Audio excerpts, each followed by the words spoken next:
வணக்கம் ஃப்ரெண்ட்ஸ். நம்ம இந்த வீடியோவில் என்ன பார்க்க போகிறோம்னா டிஎன்யூஎஸ்ஆர்பி பிசி கான்ஸ்டபிள் 2023க்கான ரிசல்ட் எப்போ சார் வெளியாகும், இதுக்கு நம்ம எதிர்பார்த்த மாதிரி கிரேஸ் மார்க் கிடைக்குமா கிடைக்காதா, சொன்ன தேதியில் ஃபிசிக்கல் நடத்துவாங்களா நடக்க மாட்டாங்களா, ரிவைஸ்ட் ஆன்சருக்கு எப்போ தான் வரும் சார் அப்படின்னு சொல்லி நிறைய பேர் இந்த கொஷின் ரிப்பீட்டடாக கேட்டுக்கிட்டே இருக்காங்க. அவங்களுக்கு ஒரு கிளியரான பதிலை கொடுக்கலாம் அப்படின்னு சொல்லி இந்த வீடியோ மேக் பண்ணியிருக்கோம். அதுக்கப்புறம் நிறைய ஃப்ரெண்ட்ஸ் இந்த ரிசல்ட் எப்போ வெளியாக போகுது அப்படின்னு சொல்லி அவங்க முழு கவனத்தையும் செலுத்திட்டு இருக்காங்க. அடுத்த மாதம் ஃபிசிக்கல் வரப்போகுது, அதுக்கான ஒர்க் அவுட்லாம் நம்ம ஸ்டார்ட் போகணும்னு சொல்லி யாருமே அதுக்கான முயற்சியில் இன்னும் இறங்கவே இல்லை. ரிசல்ட் வந்ததுக்கப்புறம் பார்த்துக்கலாம் அப்படின்னு சொல்லி அந்த ஃபிசிக்கல் ஒர்க் அவுட் எல்லாமே வந்து பார்த்தீங்கன்னா தள்ளி போட்டுகிட்டே இருக்கீங்க. நீங்கள் லாஸ்ட் டைமில் வந்து பார்த்தீங்கன்னா இப்போ ரன்னிங்காக இருக்கட்டும், ஹை ஜம்ப்பாக இருக்கட்டும், கயிறு ஏறதாக இருக்கட்டும், நீங்கள் ப்ராக்டிஸ் பண்ணிங்கன்னா உங்களால் வந்து பார்த்தீங்கன்னா முழு மார்க் எடுக்க முடியாது. அதாவது வந்து பார்த்தீங்கன்னா 24க்கு 24 மார்க் உங்களால் எடுக்க முடியாமல் போயிடும். அதனால் உங்கள் ஒர்க் அவுட் எல்லாமே இன்றைக்கே நீங்கள் ஸ்டார்ட் பண்ணுங்கள். ரிசல்ட் வரும்போது வரட்டும், அதை பற்றி நீங்கள் கவலைப்படாதீங்க. அடுத்த மாதம் கண்டிப்பாக 5ஆம் தேதி ஃபிசிக்கல் எக்ஸாமினேஷன் அவங்க கண்டக்ட் பண்ண போகிறாங்க.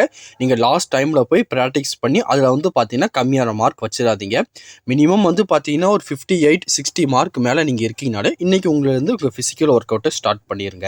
மேலும் நீங்கள் நம்ம சேனலுக்கு புதியவராக இருந்தீங்கன்னா மறக்காமல் நம்ம சேனலை சப்ஸ்கிரைப் பண்ணிட்டு பக்கத்தில் இருக்க பெல் ஐக்கனை கிளிக் பண்ணிட்டு ஆளுங்க செட் பண்ணிக்கோங்க. அப்போ தான் நம்ம போடுற வீடியோ எல்லாமே உங்களுக்கு உடனே கிடைக்கும். இப்போ வாங்க ஃப்ரெண்ட்ஸ் வீடியோக்குள்ளே போகலாம். நிறைய பேர் இடத்துல கிரேஸ் மார்க் வருமா வராதா, அது கொடுப்பாங்களா கொடுக்க மாட்டாங்களா அப்படின்னு சொல்லி கேட்டுகிட்டே இருக்காங்க. கண்டிப்பாக வந்து பார்த்தீங்கன்னா 2 மார்க் கன்ஃபார்மாக கிரேஸ் மார்க் வந்துடும். அது என்னென்ன கொஸ்டின் சொல்லி உங்களுக்கே தெரியும். அந்த 2 மார்க் கண்டிப்பாக கிரேஸ் மார்க் கொடுத்துருவாங்க. ப்ரோ 4-5 மார்க் வரும் எதிர்பார்த்தோம் அப்படின்னு சொல்லி நிறைய பேர் கேட்பீங்க. எல்லாத்துக்குமே வந்து பார்த்தீங்கன்னா கிரேஸ் மார்க் பொதுவாக கொடுக்க முடியாது. ஒரு 2 மார்க் உறுதியாக வந்துடும். 4 மார்க் 5 மார்க் கொடுத்தனா கட் ஆஃப் வந்து பார்த்தீங்கன்னா தலைகீழ மாறிடும். அதனால மேக்ஸிமம் ஒரு 2 மார்க் மட்டும் கிரேஸ் மார்க் உங்களுக்கு கிடைக்கிறதுக்கு சான்ஸ் இருக்குது.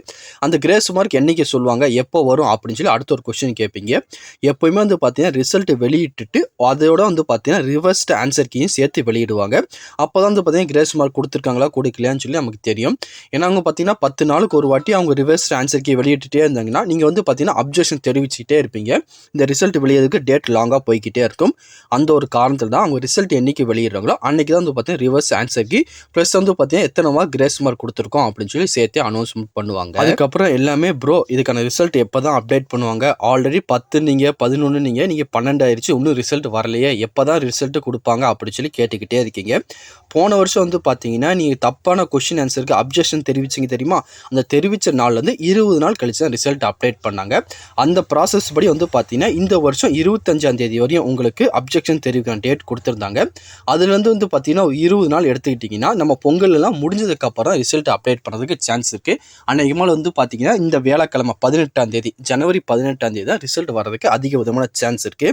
ஏன்னா வந்து பார்த்தீங்கன்னா இந்த ப்ராசஸ்லாம் முடித்து அவங்க வந்து எல்லாமே கால்குலேட் பண்ணி வைக்கிறதுக்கு அவங்களுக்கு கொஞ்சம் டைம் தேவைப்படும். கண்டிப்பாக வந்து பார்த்தீங்கன்னா 20 நாளே ரொம்ப கம்மியான நாள் தான். கண்டிப்பாக இந்த 18ஆம் தேதி ரிசல்ட் அப்டேட் பண்ணுறதுக்கு சான்சஸ் இருக்குது. ஒருவேளை இன்றைக்கி 12ஆம் தேதி இதுக்கப்புறம் தொடர்ச்சியாக வந்து பார்த்தீங்கன்னா ஒரு 4-5 நாள் கவர்மெண்ட் லீவ் வருது. ஒன்ஸ் அவங்க ரிசல்ட் இன்றைக்கி அப்டேட் பண்ணாலும் பண்ணலாம் சான்ஸ் இருக்குது. இல்லைனா வந்து பார்த்தீங்கன்னா 18ஆம் தேதி தான் ரிசல்ட் அப்டேட் பண்ணுவாங்க. ஒன்ஸ் டிஎன்யூஎஸ்ஆர்பி கையில் தான் ரிசல்ட் என்றைக்கு வெளியே வரும் அப்படின்னு சொல்லி இருக்குது. நம்ம கரெக்டாக அதை சொல்ல முடியாது. ஜஸ்ட் வந்து பார்த்தீங்கன்னா லாஸ்ட் இயரில் எப்படி நடந்துச்சோ அந்த மாதிரி நடக்கலாம் அப்படின்னு சொல்லி தான் நம்ம சொல்லிக்கிட்டு இருக்கோம். ஒன்ஸ் இன்றைக்கி ரிசல்ட் வருதான்னு சொல்லி அஃபிஷியல் வெப்சைட்டில் செக் பண்ணி பாருங்கள். அப்படி வரலைன்னா ஜனவரி 18ஆம் தேதி செக் பண்ணி பாருங்கள். ரிசல்ட்டை கண்டிப்பாக அப்டேட் பண்ணிடுவாங்க. ஆனால் ஃபிசிக்கல் எக்ஸாமினேஷன் நெக்ஸ்ட் மந்த் நடைபெற போகிறதா அஃபிஷியலாக அனௌன்ஸ்மெண்ட் எல்லாமே கொடுத்துட்டாங்க. அதில் எந்த ஒரு மாற்றமும் இருக்காது.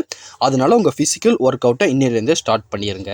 அதுக்கப்புறம் நிறைய ஃப்ரெண்ட்ஸுக்கு இந்த ஃபிசிக்கல் எக்ஸாமினேஷனில் எப்படிலாம் நடந்துக்கணும், அதில் என்னென்ன விதமான போட்டிகள்லாம் இருக்கும் அப்படின்னு சொல்லி தெரியலன்னு சொல்லி நிறைய பேர் கமெண்ட் செக்ஷனில் கேட்டுக்கிட்டு இருந்தாங்க. அவங்களுக்குன்னு சொல்லி தனியாக டெடிகேட்டடான வீடியோ மேக் பண்ணி நம்ம சேனலில் போட்டிருக்கோம். அதுக்கான லிங்க் நான் கீழே கொடுத்துருக்கேன், மறக்காமல் செக் பண்ணி பாருங்கள். நீங்கள் ரன்னிங் எத்தனை கிலோமீட்டர் ஓட வேண்டியது இருக்கும், ஹை ஜம்ப்பு, லாங் ஜம்ப்பு, கயிறு எத்தனை மீட்டர் ஏற வேண்டியது இருக்கும்னு சொல்லி ஃபுல் இன்ஃபர்மேஷனும் அந்த வீடியோவில் கொடுத்துருக்கோம். மறக்காமல் செக் பண்ணி பாருங்கள். இந்த வீடியோ உங்களுக்கு பிடிச்சிருந்துச்சுன்னா மறக்காமல் இந்த வீடியோக்கு ஒரு லைக் பண்ணிடுங்க. தெரியாதவங்க ஃப்ரெண்ட்ஸுக்கு இந்த வீடியோ ஷேர் பண்ணுங்கள். பிடிச்சிருந்தா லைக் பண்ணுங்கள். அடுத்த ஒரு வீடியோ சந்திக்கலாம். Thank you and bye bye friends.